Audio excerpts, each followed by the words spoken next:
How long does a jigsaw blade last?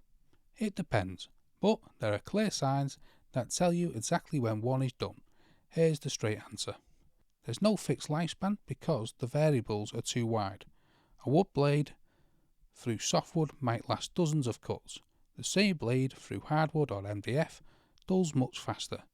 Hit a nail and it's done in one hit. Bi-metal blades outlast standard ones by 3 to 5 times. A cheap unbranded blade on hardwood might be blunt in 10 minutes. What matters is knowing when a blade has had it. So here's 5 signs. You're working harder than usual. A sharp blade needs almost no forward pressure. If you're pushing, it's blunt. Also check for wandering blades. Worn teeth deflect sidewards, straight cuts suddenly drifting with no other changes. Check the blade. Also look for burning or scorching, smoke smell, or scorch marks means friction, not cutting. Stop immediately. Heat damages the material and ruins the blade's temper. Also look for visible tooth damage, hold it up and look. Rounded, missing or flattened teeth, it's done. No technique compensates for a dead blade. Also it could be rough edges when they used to be clean, dropping cut quality. With no other changes, the blade is most probably blunt. Now, blades are designed to be used and replaced.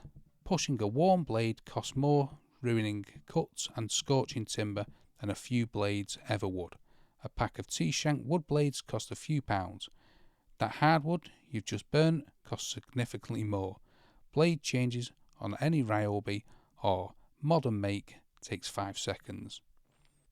Now, also, 4 things to keep in mind. Match the blade to the material. A wood blade on metal is destroyed almost instantly. Run the correct speed. High speed on metal kills blades with heat. Don't force the cut. Let the blade set the pace. Add cutting oil on steel. Store the blades in packaging, not loose in a toolbox. So, no fixed lifespan, but 5 clear signs when it's done. Harder to push, wandering cuts, burning, visible damage, rough edges. Any one means a new blade. Thumbs up if it helps, subscribe for more, see you in the next one.